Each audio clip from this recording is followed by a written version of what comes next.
Hello everybody, welcome, or if you've watched me before, welcome back. I hope you're gonna enjoy this video, and I really hope I'm gonna enjoy making it, but I am pretty sure that I will. In this video, I will smash or pass on these bookish characters. So I'll be telling you if I would date this character or if I would pass up the opportunity to date this character, to put it in the childlike way. So that is the concept of this video. I'm just gonna enjoy the ride. I do want to mention, I have read all of these books before, so I'm fully aware of what I'm getting myself into. I know these characters on an intimate level that I genuinely do not want to know them all by. So I'm just gonna enjoy the making of this video, and I really hope you're gonna enjoy watching this video. So, first book is Guild, and the first character is King Midas. I forgot his name for a second there, but I do not remember his first name either, so it's fine. Like, I'm bad at names. You will see that further into the video probably. But this, I'm gonna pass on him. I would pass him in any fucking day because he was the worst character you could ever imagine. And I don't even feel like he's a love interest because we get to see, like, right away that Aaron and King Midas have, like, a relationship going on. But it's filled with manipulation from his side and then submission from her side, which she shouldn't do. There's a lot of character development, but not from King Midas. In my opinion, he can shove a gold brick where the sun doesn't shine. I find it very difficult to talk about this character because it's A Court of Roses by Sarah J. Maas, and then I'm talking about Tamlin. Because I do not want to spoil anyone, but I feel like I will. But I'm just gonna say, I'm gonna say, like, I will not spoil you, but I read the first book, and in the first book he had some red flags going on, like some things that were just a little bit unhinged, you know, breaking into a house, taking a girl in the dead of the night, some things like that. And then in this, he kind of redeems himself a little bit further into the book, but then in the second, third, fourth book, he's worse than ever. So I'm gonna big fat pass on him. Okay. Curse of the Wolf King by Titania Odette. I'm talking about Mr. Wolf here. Mr. Wolf. We're gonna call him Mr. Wolf.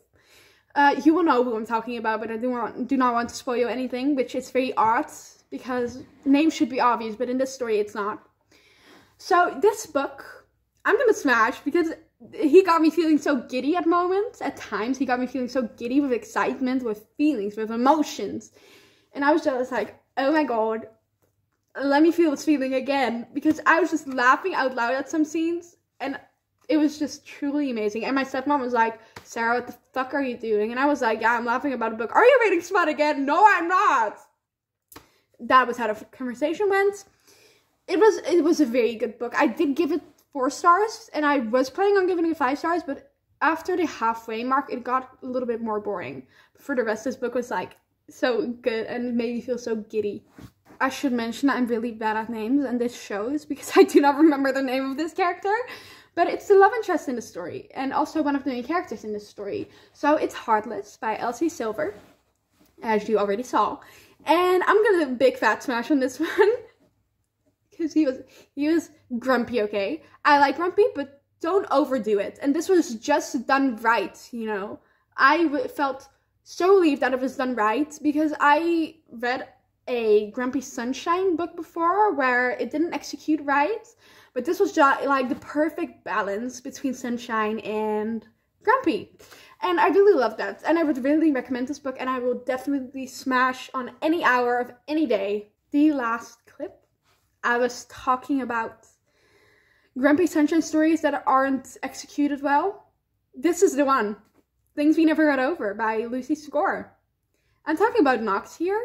Noemi was perfect. She was absolutely a sunshine and she was amazing. I really loved her. But Knox, on the other hand, I wouldn't say I hated him, but I did dislike him a little. And that is why I'm going to pass on him.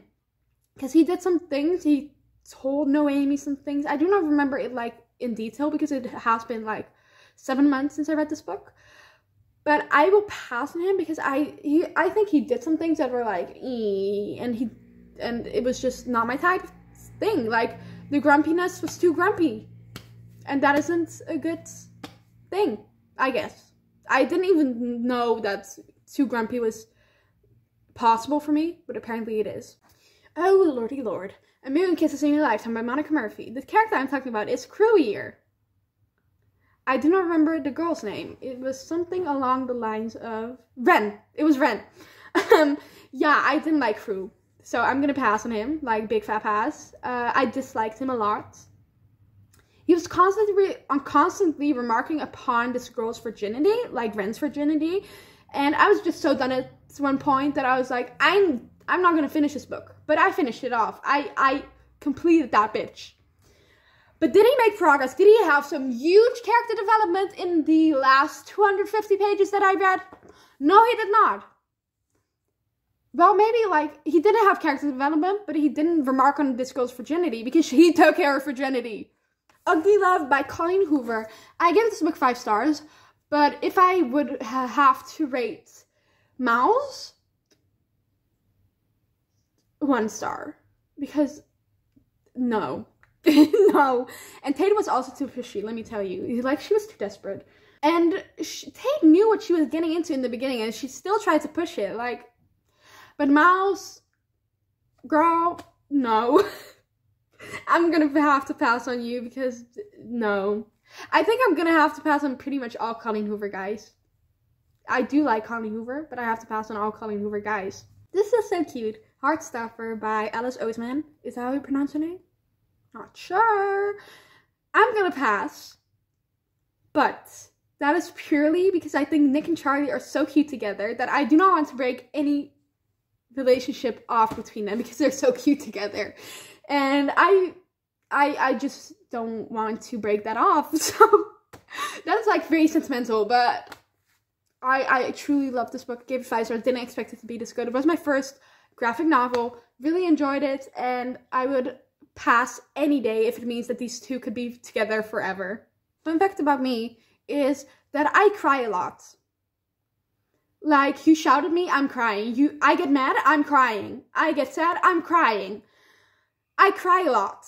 So when someone bullies me, I cry. So that is why Carden and me would not be a perfect match. We would not be a match at all. But Jude can stand it. Like, she can handle it, but I could not. So I'm gonna pass on him. And he's a bully, basically. So pass. I did say before that I would smash Carden, but I thought further into it, and I was like, yeah, I wouldn't be able to handle him. So that's gonna be a pass.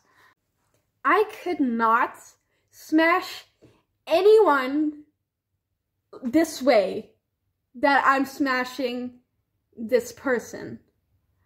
Loki, did I Loki forget his name? Yes, I did.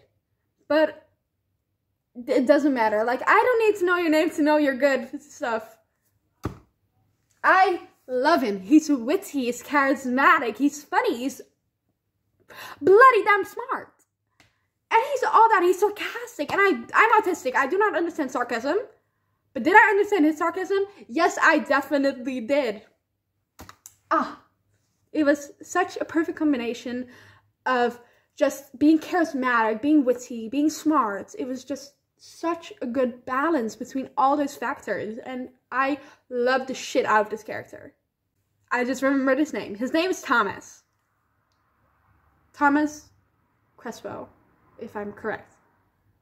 Something along those lines. Wrath in the Dawn. If I had special storytelling powers, I could definitely be able to handle him. I'm still gonna smash, but I cannot handle him. I will probably be killed, honestly. That is kind of a sad thought, because I really do like him. He was even better in the second book, and I absolutely adored him, loved him, appreciated him, loved him. I would go on a date any day with him if I wouldn't have been killed when I do, you know, at dawn. First off, this book was like a knockoff, a cheap-ass knockoff of After. And that is saying something, because After is cheap as hell. This book, I'm gonna pass on this character and on this book, because I really disliked this book. Like, the writing style was fine enough, but the story was just such a copy of After. And I just genuinely did not enjoy this character. Like, he did some things that I was like, no. And then he found it weird or got mad at the girl because she thought that that was a weird situation or a situation that she shouldn't have been in. I was like, girl, what? What the fuck? I could talk about this whole series. I could, of course. But I'm only going to talk about this book because it's Twisted Love by Hellooo I. I read the whole series and I will tell you what I thought about this book. I'm going to pass on this character. I'm actually passing on 3 of these characters in the series. And I'm only smashing one a little bit. And that is in Twisted Games Reese. But this is about Alex. And Alex was... how can I say it? He was grumpy. She was sunshine. But again, he was a little bit too grumpy. And a little bit too... how can I say it? A little bit too grumpy. I cannot say anything more than that. Yeah, that is basically what I wanted to say. Okay, the second to last book for already the year. It's The Summer I Turned Pretty by an author that I do not remember the name of. Okay, so I'm going to pass on both of these because there are 2 love interests. It's a love triangle. I am going to pass on both of them. A lot of people are Team Jeremiah. A lot of people are Team Conrad. But I am no one's team. I am all here standing alone in the circle of being no one's team in the Summer I Turned Pretty trilogy. I honestly didn't like Jeremiah. I found Conrad not special at all. And that's, yeah. The last book that I want to talk about and the last character that I want to talk about is Sky in the Deep. And the character is Fitska. Is that how you pronounce his name? I just pronounce it the Dutch way, Fitska. I do not even remember if that was his name, but it's something along those lines. It starts with an F. I'm gonna smash in it because it had some huge character development. You know, when he shoots you in the shoulder with an arrow, that's so sexy. No, but really had some huge character development that it was very obvious that it happened. And I truly, truly love him and his family. This is found family trope. If it is, I find that it's found. I thought it was found family trope. And I truly, truly love this book. And I reread it multiple times. And I still love this book. And I still love this character. So those were all the books, all the characters. I hope you enjoyed. I certainly did enjoy making this. I did try it like 3 times over again because it just didn't fill me with satisfaction, the clips that I was filming, so I did do it a few times over again. But I feel like the end results are good. So I hope you enjoyed this video. Hope you may watch more of me. Hope you're gonna enjoy watching more of me if you do watch more of me. And I'll see you later maybe. So bye bye.